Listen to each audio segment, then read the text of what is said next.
Gövde örgüsünü yapacağım ölçüye göre tamamladım.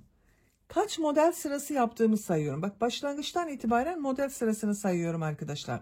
Bu kabarık görünen modelleri bak. 1, 2, 3, 4, 5, 6, 7, 8, 9, 10, 11 sıra yaptım. 12. sırada bu trabzan yaptığım sırada bitirdim bak. İpliğin ucu bak burada duruyor. Kaç santimetre olduğunu da ölçüyorum. Bak kol altından itibaren yüksekliğini ölçüyorum.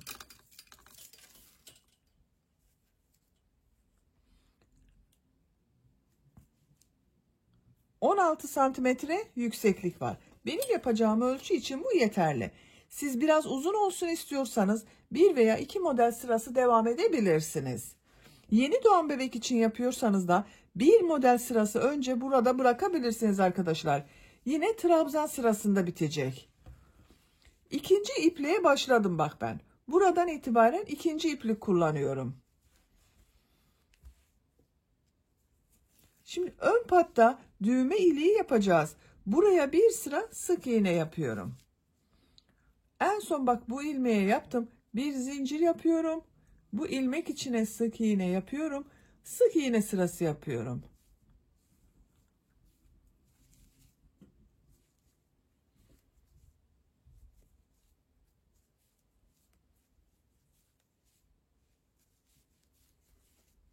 Bu şekilde.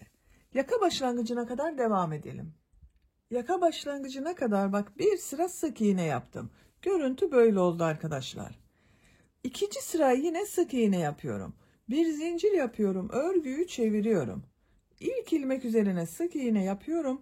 Diğer ilmekleri de sık iğne yaparak devam ediyorum. Sıra sonuna kadar devam edelim. İkinci sıra sık iğneyi de bak sıra sonuna kadar tamamladım. Bir zincir yapıyorum. Örgüyü çeviriyorum. Bu sırada pıtırcık modelleri yapıyorum. Buraya da düğme iliği yapacağız arkadaşlar. İlk ilmek üzerine bir sık iğne yapıyorum. 2 zincir yapıyorum. Sık iğne yapıyorum. Bir ilmek atlıyorum. İkinci ilmek içine bir sık iğne, 2 zincir, bir sık iğne yapıyorum. Bir ilmek atlıyorum. Bir sık iğne, 2 zincir, bir sık iğne yapıyorum. Bir ilmek atlıyorum. Bir sık iğne, 2 zincir, bir sık iğne yapıyorum. Bak bu şekilde pıtırcık modelleri yapıyoruz. Buraya düğme iliği yapacağız. Bak bu ayrım yaptığımız yere kadar bu şekilde pıtırcıklar yaparak devam edelim. Bak model başladığım yere kadar ön bölümde pıtırcık modelleri yaptım. Buraya ilk düğme iliğini yapıyorum. Bak bir düğme iliği buraya yapıyorum. Bir diğerinde bu yaka başlangıcına. Bir ilmek atlıyorum. İkinci ilmek içine bir sık iğne yapıyorum. Düğme iliği için 5 zincir yapıyorum. Ben ince bir düğme dikeceğim. Onun için 5 zincir yaptım arkadaşlar. Siz daha büyük düğme dikeceksiniz bunu. 6 zincir, 7 zincir yapabilirsiniz. Şu şekilde aynı ilmek içine sık iğne yapıyorum. Bak düğme iliğini buraya yaptım. Bir ilmek atlıyorum. Bir sık iğne, 2 zincir, bir sık iğne yapıyorum. Pıtırcık modeli yapıyorum.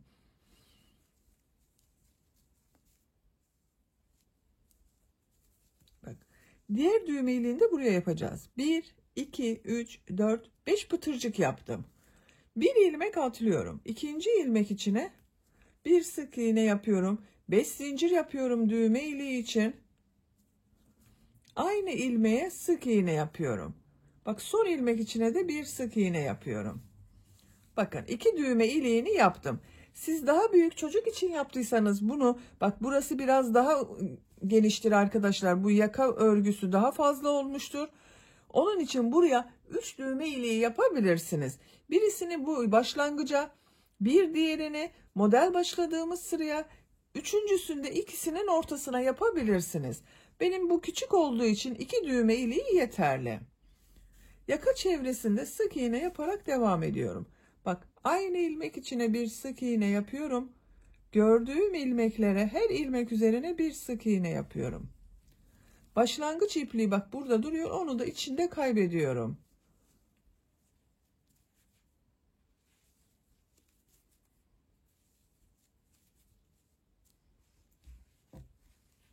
Buraya kadar devam edelim. Yaka çevresinde sık iğne yaparak bak buraya kadar tamamladım. Görüntü böyle oldu arkadaşlar. Bu ön patta da burada yaptığım gibi 2 sıra sık iğne, 1 sırada pıtırcık sırası yapıyorum. Bu ipliği bak devam etmiyorum arkadaşlar. Bu dönüş bölümünün daha düzgün görünmesi için burada bekletiyorum. İpliğin içinden diğer uç noktasını çıkartıyorum. Bak bu ipliği kesmedim, bekletiyorum. Bu yaka başlangıcından bir ilmek yapıyorum. Bir zincir yaptım, sağlamlaştırdım. Sık iğne yapıyorum.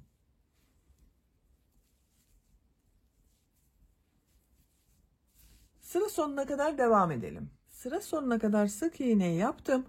Bir zincir yapıyorum, örgüyü çeviriyorum. İlk ilmek üzerine sık iğne yapıyorum. Diğer ilmekleri de sık iğne yaparak devam ediyorum. Sık iğne sırası yapıyoruz. Sıra sonuna kadar devam edelim. Sıra sonuna kadar bir sıra daha sık iğne yaptım. 2 sıra sık iğne var. İpliği kesiyorum.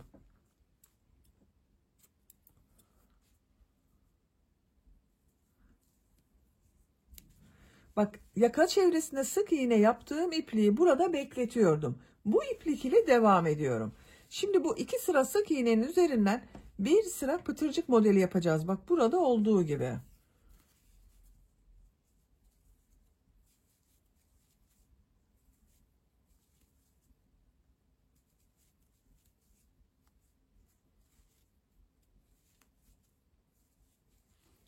Bak sıra sonuna kadar yaka çevresinde sık iğneyi yaptım. Bu ilmeğe bir sık iğne, 2 zincir, bir sık iğne yapıyorum. Bir ilmek atlıyorum. İkinci ilmeğe bir sık iğne, 2 zincir, bir sık iğne yapıyorum. Bir ilmek atlıyorum. Bir sık iğne, 2 zincir, bir sık iğne yapıyorum. Sıra sonuna kadar devam edelim. Buraya düğme iliği yapmıyoruz. Sıra sonuna kadar tamamladım. Bak görüntüsü böyle oldu. Son ilmek ile bak burada görünen ilmeği ilmek kaydırma yaparak birleştiriyorum. Bak şu şekilde kapadım. İpliği kesiyorum.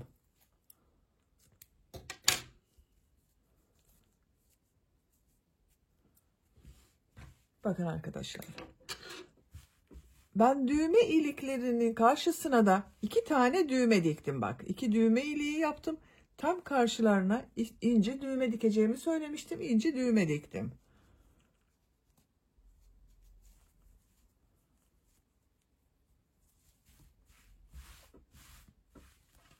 Bak bu şekilde çok güzel oldu. Kollarını da yapalım. Hırkanın örgüsünü bitirelim. Bak ikinci modeli başlamış oldum arkadaşlar. Bak bir modeli tam bitirdim. Kolda zaten bu yaka bölümünü yaparken ikinci modeldeyiz. Kol altından başlıyorum. Kol altında bulunan bu ilmeğe ipliği bağlıyorum.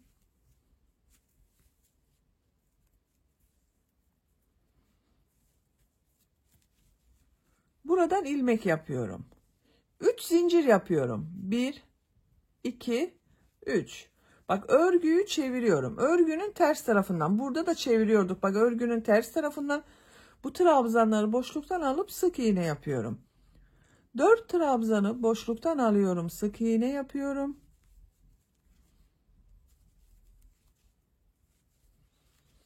Bir zincir yapıyorum. Tığ üzerine iplik alıyorum. Bak boşluktan alarak yaptığım trabzan ters taraftan boşluktan alıyorum. Trabzan yapıyorum. Bir zincir yapıyorum. Bu 4 trabzanı boşluktan alıyorum. Sık iğne yapıyorum.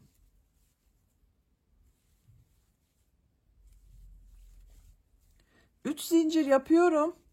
Diğer modelde ilk 4 trabzanı boşluktan alıp sık iğne yapıyorum. Bir zincir yapıyorum. Tığ üzerine iplik alıyorum. Bak ters tarafta görünen bu trabzanı boşluktan alıyorum. Trabzan yapıyorum. Bir zincir yapıyorum. 4 trabzanı boşluktan alarak sık iğne yapıyorum. Bak bu şekilde arkadaşlar. Sıra sonuna kadar devam edelim. Sıra sonuna kadar tamamladım. Bak son modeli de yine 4 trabzanı boşluktan aldım. Sık iğne yaptım. Bu son ilmek ile bak burada yaptığım ilmeği ilmek kaydırma yaparak birleştiriyorum. 3 zincir yaptım. Ortada bulunan bak ikinci zincir üzerine ilmek kaydırma yapıyorum. Bak görüntüsü böyle oldu arkadaşlar. Bir zincir yapıyorum. Örgüyü çeviriyorum. Tığ üzerine iplik alıyorum. Bak modelleri yapmaya devam ediyorum. Model ortasında bulunan bir zincirli boşluğa 4 trabzan yapıyorum.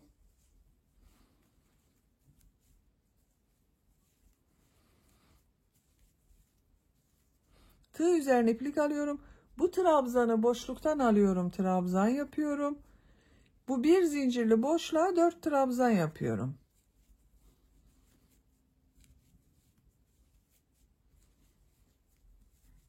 Bir zincir yapıyorum. Bu 3 zincirli boşluğa sık iğne yapıyorum. Bir zincir yapıyorum. Diğer modele başlıyorum.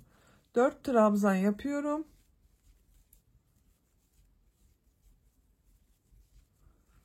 Boşluktan alıyorum. Trabzan yapıyorum. 4 trabzan yapıyorum. Gövde bölümünde yaptığımız modelin aynısı arkadaşlar. Bir zincir yapıyorum. Sık iğne yapıyorum. Sıra sonuna kadar devam edelim. Sıra sonuna kadar tamamladım. Bak son yaptığım modeli bir zincir yapıyorum. Burada bak yaptığım ilk ilmek ile ilmek kaydırma yaparak birleştiriyorum. Bakın bu şekilde oldu arkadaşlar. Görüntüsü böyle. 3 zincir yapıyorum. 1, 2, 3. Örgüyü çeviriyorum. Bu boşluktan sık iğne alarak yaptığım sıradayım. Bu 4 trabzanı boşluktan alıyorum. Sık iğne yapıyorum.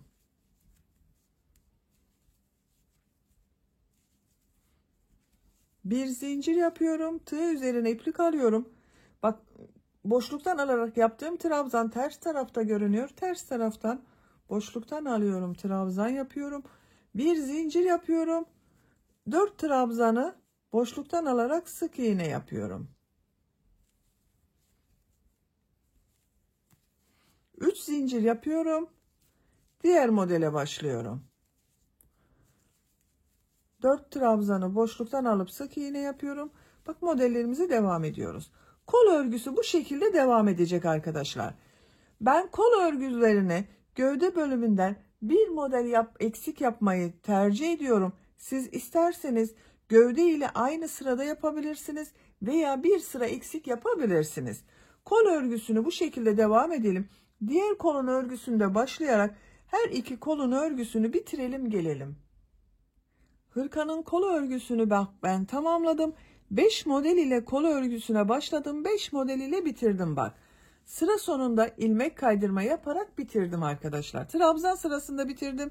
Aynı burada yaptığım gibi bak dilimli model oluştu uç bölümde. Kol örgüsünü kaç sıra yaptığımı sayıyorum. 1, 2, 3, 4, 5, 6, 7, 8, 9, 10. sıra. Gövde bölümünü bak 11 sıra yaptım. 1, 2, 3, 4, 5, 6, 7, 8, 9, 10, 11, 12. sırada bitirdim. Kol örgüsünde burada bitirdim. Diğer kolun örgüsünde bunu başladığım gibi başladım. Bak aynı şekilde tamamladım. Böylece hırkanın örgüsünü bitirdim arkadaşlar. Bak arka görüntüsü bu şekilde. Çok güzel oldu. Minik güzel bir hırka yaptım. Hırkanın bitmiş şekliyle ölçülerini size söylüyorum. Kol altının buradan gövde genişliğini ölçüyorum. 24 santimetre. Yüksekliğini ölçüyorum. Kol altından yükseklik 16 santimetre.